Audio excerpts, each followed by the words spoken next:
Kali ini kita akan membahas dulu tentang kamu kalau misalkan lagi sekolah, seorang mahasiswa atau lagi intern atau mungkin kamu lagi intern ya kan terus kamu mahasiswa ataupun kamu lagi intern terus kamu lagi sekolah, kira-kira membagi keuangan itu seperti apa sih ya kan? Kita langsung masuk aja nih. Nah, sekarang kalau misalkan kita bagi dua dulu ya kan. Kamu lagi sekarang sekolah S ya kan? Mahasiswa M dan juga intern, oke? Nah, kalau di sini kita lihat, kita kondisikan lagi nih. Sekarang kamu itu sekolah, ngerantau atau sama orang tua. Kalau sama orang tua adalah O, ngerantau adalah R. Mahasiswa juga sama, O sama R. Intern sama lagi, orang tua atau lagi ada rumah, ya kan? Atau rantau gitu. Nah, kalau misalkan kamu sekolah dulu, kita akan bahas yang S dulu sekarang teman-teman ya. S, kita bagi dua lagi. Yang pertama adalah O, kedua adalah R. Rantau atau lagi tinggal sama orang tua. Gini, kalau misalkan kamu lagi sekolah, SMA ke bawah lah. Kamu kan pasti dapat namanya salary. Kita ngomongnya bukan salary, kita bukan ngomongnya uang jajan ya, tapi kita ngomongnya adalah salary. Dimana kamu harus punya mindset bahwa ini adalah uang jajanku gitu loh. Ini adalah gaji yang aku memang taruh keringat di sini. Kenapa kok bisa keringat ya kan? Karena kamu harus timbal balik dengan nilai yang bagus ya kan, dengan yang namanya sikap yang benar. Kalau enggak nanti salarymu dipotong gitu kan. Tapi intinya adalah kalau kamu sekolah, kamu harus ngeliat dulu nih, kamu lagi tinggal sama orang tua atau ngerantau. Karena apa? Karena berbeda juga. Dari mana? Dari sisi yang pertama adalah dana darurat. Nih. Kalau mungkin kamu tinggal dengan orang tua, dana daruratmu boleh 3 sampai 6 kali.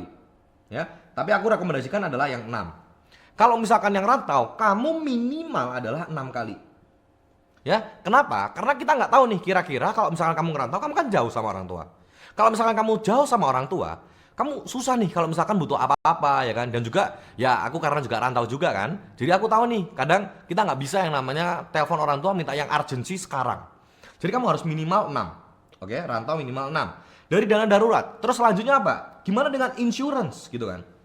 Misalkan dengan insurance. Nah, buat kamu yang misalkan masih sekolah, kamu masih belum ada kerjaan apa-apa, masih dari yang namanya salary dari orang tua tadi, saranku adalah kalau insurance kamu mungkin harus pertimbangkan, tapi bukan untuk sekarang, tapi buat nanti ketika kamu sudah masuk ke dalam usia kerja.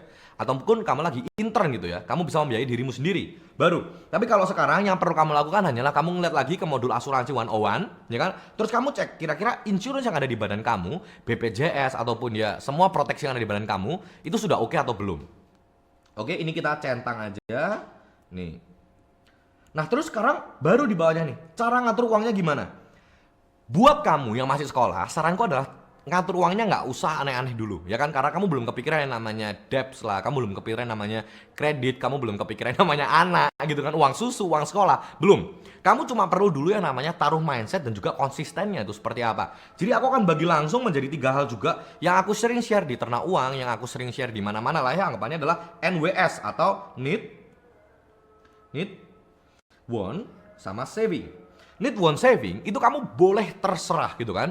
Kalau mungkin savingnya orang itu bisa berbeda-beda karena apalagi sama ya. Kamu seperti apa itu aku nggak tahu. Cuma aku pakai dulu yang paling dasar, kira-kira kalau misalkan need atau kebutuhan harianmu itu orang-orang maksimal itu adalah 50%. Nih. Want-nya itu 30% dulu, ya kan? Baru savingnya adalah 20% teman-teman. Ini sama ya. Orang yang lagi tinggal, misalkan kamu sekolah ya, kamu tinggal sama orang tua, kamu rantau, sama aja, nggak masalah. Yang membedakan apa? Yang membedakan adalah di presentasenya. Kalau misalkan kamu tinggal bersama orang tua, saranku adalah need-mu nggak usah banyak-banyak, ya kan? Need-mu nggak usah banyak-banyak, want-nya juga, saving-nya kamu bisa kondisikan. Tapi kalau misalkan kamu rantau, ya kan, kamu harus bayar listrikmu sendiri, kamu harus nyuci pakaianmu di laundry, kamu harus makan di luar, beri yang namanya di supermarket ya kan, beli ayam, beli sapi. Nah, saranku adalah kamu need-mu ini coba kamu konsisten dulu di 50%. Atau misal kamu cek dulu sekarang biasanya kamu tuh keluarnya berapa? Ya kan? Cara sekarang membedakannya need atau want itu gimana sih? Kalau kamu ngafe gitu kan ya, kamu beli yang fancy coffee, itu menurutku adalah want gitu loh. Karena kamu mau di tempat yang bagus, kamu nggak nyiapin kopinya, kamu mau duduk doang, ya kan, mungkin kerja tugas dan lain-lain, itu menurutku want gitu loh. Nah, tapi ada orang yang dia itu mengkategorikan hal itu sebagai need. Kenapa gitu kan? Karena kalau misalkan ya aku butuh tempat kerja, nggak masalah. Ya salah satu videografernya kita sekarang yang ada di depan saya itu juga seperti itu. Untuk keluar di dalam kafe itu dijadikan sebagai need. Boleh nggak? Boleh. Kategoriannya itu terserah kamu seperti apa. Tapi in detailnya kita nggak akan bahas di sini karena nanti akan panjang banget dan too much depth gitu kan. Jadi terserah sekarang. Tapi yang pastinya adalah kamu harus cek dulu nih need want savingnya itu seperti apa. Kamu kategorikan dulu. Pulsa itu seperti apa? Pulsa untuk main game, wifi. Buat aku itu adalah seperti need, ya. Itu cocok sekali needku gitu kan. Karena aku perlu. Buat aku telepon orang lah, buat aku yang namanya hire klien gitu kan. Hire teman-temanku, klien hire aku. Itu kan butuh yang namanya wifi dan juga kuota. Itu masuk di need. Tapi buat orang lain belum tentu wifi dan juga kuota itu termasuk need. Jadi kamu kategorikan dulu ya. PR pertama buat kamu yang masih sekolah, yang mahasiswa gimana? Yang mahasiswa kurang lebih sama, ya.